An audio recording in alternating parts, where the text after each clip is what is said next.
I meet with the students formally their junior year, I think called junior interview. Discuss about possible careers they want to go into, college that might be appropriate. We start researching colleges then. Obviously, earlier in the high school career, we can look at stuff too, but we do it formally spring of the junior year. Senior year, it ramps up a little bit because that's when it becomes more immediate. So in the fall of the junior year, we meet with the students and talk about colleges. Some want similar type majors, some want different majors. Some have already looked, some haven't looked. So the process gets more intense by then because the deadlines start coming up, really action in the fall of their senior year and throughout, different dates in the fall and then into the spring of their senior year. And so for my junior interview, my guidance counselor asked, what do you want to do for a career? And so I said nursing. And so then we researched the different colleges, so UMass Dartmouth, Worcester State, Regis, and all those other colleges. We have this website that the guidance council provided for us, and you basically go on the website, you make your own account, and it pretty much does everything for you. It tells you exactly what you need to do for that college, and it saves all of your progress so that you can go back and do it. And then after you do that, you go to your guidance counselor, and she will give you directions as to how to set up recommendations and paying for your transcripts, and you do all the recommendations and things like that on Naviance. I attended University of Massachusetts Amherst. I wanted to move far away from home as far as I could, and they had a good program in math. For the first year and a half, I lived on campus. Well, not necessarily on campus, off campus in the Boston area, which is really expensive. Did that for a year and a half, and then I moved back home to commute since I'm local. But commuting takes a toll on the amount of time that you spend traveling. It takes away from the amount of time studying, going to and from work. Time was limited. Getting up early, going to sleep late. Stressful.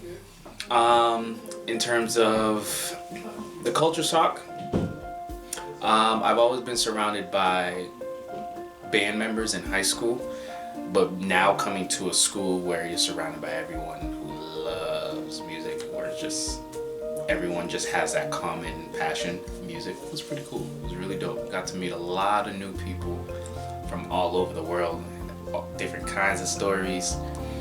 There are many choices about depending on, often some of the top, more competitive colleges give more scholarship or financial aid money, so that makes it somewhat more affordable. Generally speaking, the state schools are more affordable. The price is less, but depending on how much money they get, it can vary from there how much more it is.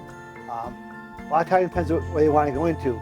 I will say students that want to go to med school after, the more prestigious the colleges, med schools do look at that. It makes a difference. Depends what kind of major they want at times too, because some majors may not be that lucrative and pay after, so maybe it's not worth going to more expensive college. Well, a college that, a major like I'll say pharmacy, for instance, where you start a very good salary, you get a little more debt is more reasonable because you're going to make a good salary coming out. It depends on what you're prideful of. I'm prideful of my credit score. And so because of that, I had to work to pay off my school loans, obviously.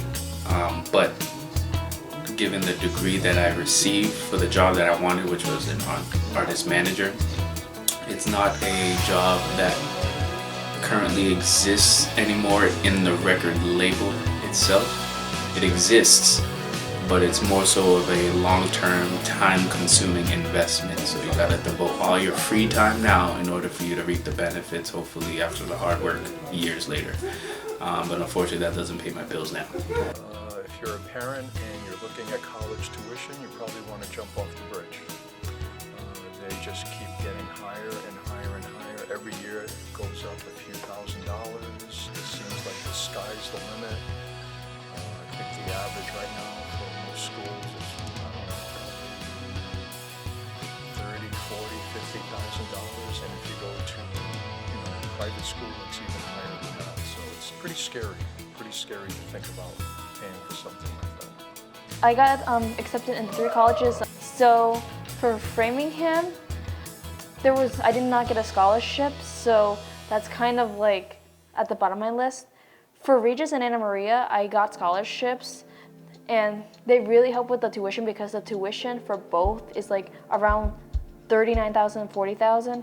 So since I got scholarships that are worth like $20,000, it's gonna really help lower the cost for me, and also it's gonna help with like not having too much debt, because my parents, they said like they're willing to help me like pay for college, but they're not gonna pay for every single thing, and that it's rather like I go on debt and like take out a student loan, or I do like a college that's like not gonna cost too much where they can help me pay with tuition.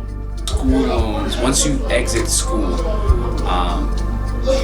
that's when you have to pay not only just interest, which you pay during school, which I chose to just to save money, or time I should say, but now you have to pay interest and principal. So the amount of loans that I had to pay for my tuition, which was really expensive, I want to say roughly came around to 100K. All my money was going to that. So I would say that